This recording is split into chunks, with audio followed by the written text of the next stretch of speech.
kali ini bertemu lagi dengan saya. Jadi kita akan mengobrol. Video ini merupakan video edukasi masyarakat untuk Anda, informasi untuk teman-teman Anda dan untuk Anda semuanya terkait 5 hal. 5 hal apa saja yang harus kita lakukan untuk membantu pasien yang mengalami bangkitan atau kejang di sekitar kita, entah itu teman kita, keluarga kita, atau orang sekitar kita yang tiba-tiba mengalami bangkitan ataupun kejang di sekitar kita. Jadi pasien epilepsi dapat mengalami suatu bangkitan atau kita sebut dengan kejang, atau mungkin di masyarakat lebih dikenal dengan ayan, yaitu ayan, bangkitan atau kejang itu dapat terjadi kapanpun dimanapun pada pasien dengan epilepsi. Berikut adalah 5 hal yang akan kita bahas apa yang harus Anda lakukan untuk dapat menolong pasien tersebut.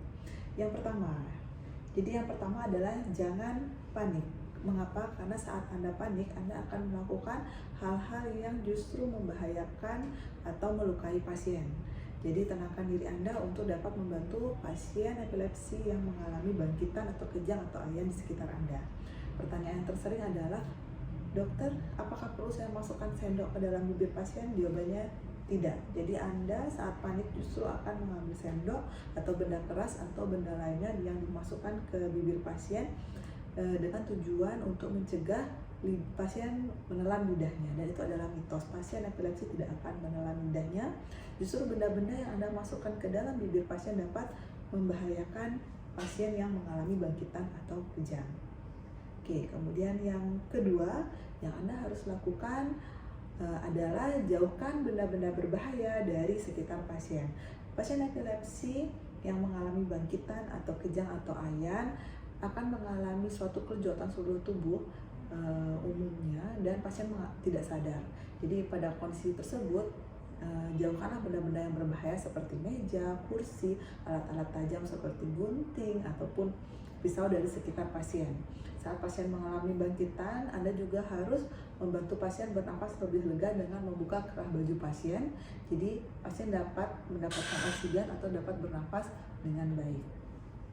Yang ketiga, pasien yang mengalami epilepsi dilarang atau tidak perlu Anda menahan pasien.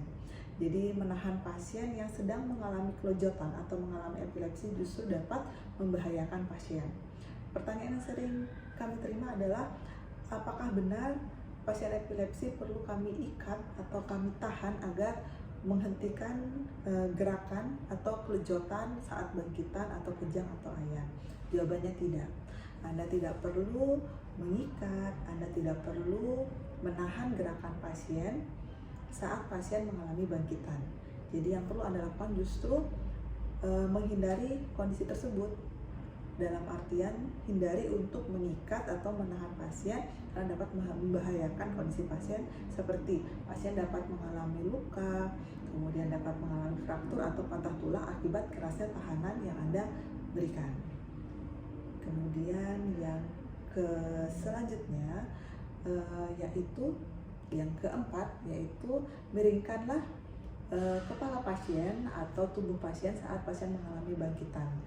Jadi tujuan untuk memiringkan wajah pasien seperti ini, kita miringkan adalah bertujuan untuk agar saliva atau air liur ataupun muntahan, siapa tahu pasien mengalami muntah, dapat mengalir keluar dari bibir pasien. Karena air liur atau ludah ataupun muntahan tersebut dapat membuat pasien tersedak dan menghalangi jalan nafas. Kondisi ini akan membahayakan pasien karena jalan nafas terhalang oleh air liur ataupun muntahan. Jadi yang keempat yaitu miringkan kepala pasien atau miringkan tubuh pasien, yang tujuannya sudah saya jelaskan tadi, untuk melapangkan nafas pasien. Dan yang kelima, segeralah bawa pasien ke pusat kesehatan terdekat agar kami dapat mengevaluasi kondisi pasien. Pusat kesehatan terdekat ini fleksibel, tergantung Anda ada di mana. Anda bisa meminta bantuan kepada dokter di puskesmas atau tenaga kesehatan profesional yang ada di sekitar Anda untuk mengevaluasi kondisi pasien. Jadi itulah 5 hal yang harus Anda perhatikan saat orang terdekat Anda, teman Anda, atau keluarga Anda, atau mungkin orang lain di sekitar Anda mengalami bangkitan, kejang, ataupun ayan, agar Anda dapat membantu. 5 hal tersebut yang harus Anda perhatikan dalam membantu pasien epilepsi yang mengalami bangkitan atau kejang atau ayan di sekitar Anda. Jadi semoga edukasi dan informasi ini dapat berguna bagi Anda. Tetap sehat dan jaga kondisi. Terima kasih.